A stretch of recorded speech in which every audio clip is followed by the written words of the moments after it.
اعوذ باللہ من الشیطان الرجیم، بسم اللہ الرحمن الرحیم۔ السلام علیکم میرے معزز اور قابل احترام دوستو، ہماری آج کی اس ویڈیو کا موضوع ہے خاندان عصمت دربار ابن زیاد۔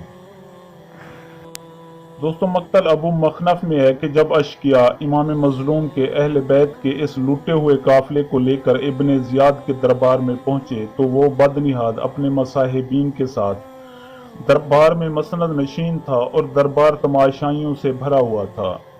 جب امام زین العابدین علیہ السلام کو اس لعین کے سامنے کھڑا کیا گیا تو اس نے پوچھا کہ تم کون ہو؟ بیمار کربلا علیہ السلام نے کہا کہ میں حسین کا بیٹا علی ہوں۔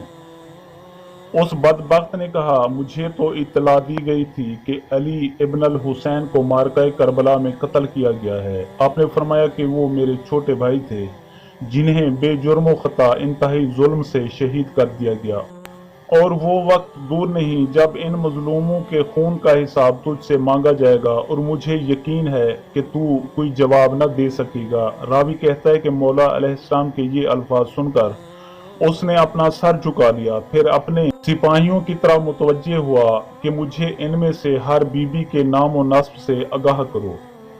پس سپاہیوں نے ایک بی بی کی طرف اشارہ کیا اور کہا کہ اے امیر، یہ زینب بنت علی علیہ السلام ہے۔ یہ سن کر اس بے حیا نے کہا کہ اے علی کی بیٹی، مجھ سے کوئی بات کرو۔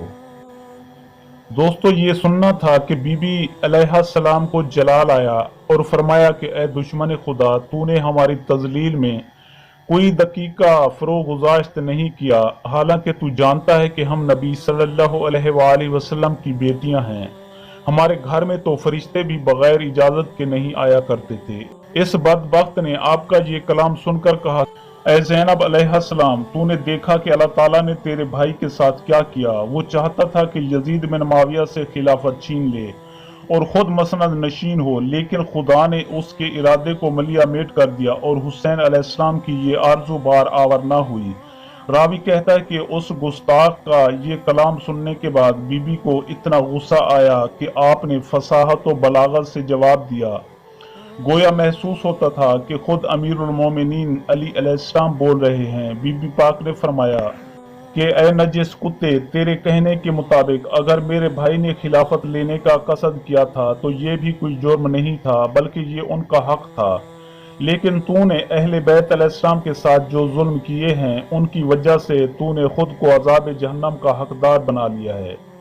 اے بدنہاد، جو ظلم تو کر سکتا تھا وہ کر لیے، اب اس وقت کے لیے تیار رہے جب اس عادل و قہار کے دربار میں تو بطور مجرم پیش ہوگا اور میرے نانا رسول کائنات صلی اللہ علیہ وآلہ وسلم میرے بھائی کے خون کے مدعی ہوں گے۔ بتا اس وقت تو کیا جواب دے گا؟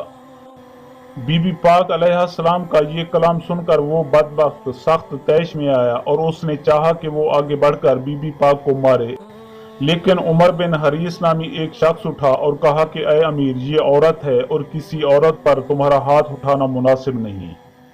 پس وہ بدبخت اپنی جگہ پر بیٹھ گیا۔ یہ منظر مظلوم کربلا علیہ السلام کے بیمار بیٹے نے دیکھا تو آپ کا کلیجہ غیرت سے پھٹ گیا۔ آپ نے اس لعین کو مخاطب کر کے فرمایا کہ اے بدبخت، تجھے شرم تو نہیں آتی کہ تم نبی زادیوں کی طرف آنکھ اٹھا کر باتیں کر رہے ہو؟ راوی کہتا ہے کہ یہ سننا تھا کہ اس بدنہاد کو اتنا غصہ آیا کہ اپنے جلادوں کو حکم دیا کہ اس بیمار کو قتل کر دو۔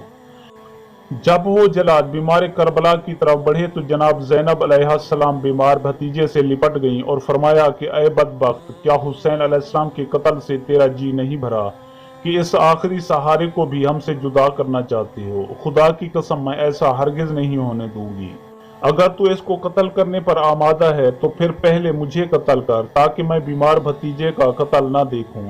جب ظالم نے بی بی علیہ السلام کا یہ اضطراب اور مصمم ارادہ دیکھا تو جلاد کو کہا کہ اسے چھوڑ دو، کیونکہ ایسی محبت کا اظہار میں نے آج تک نہیں دیکھا۔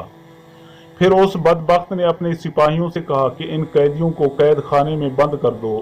دوستو، جناب زینب علیہ السلام کہتی ہیں کہ اس مظلومیت کے عالم میں ہمارا کوئی پرسان حال نہ تھا، کسی کو ہمارے ساتھ غم خاری کی توفیق نہ ہوئی۔ اس عرصے میں ہمارے پاس کوئی عورت ہمیں فرزند رسول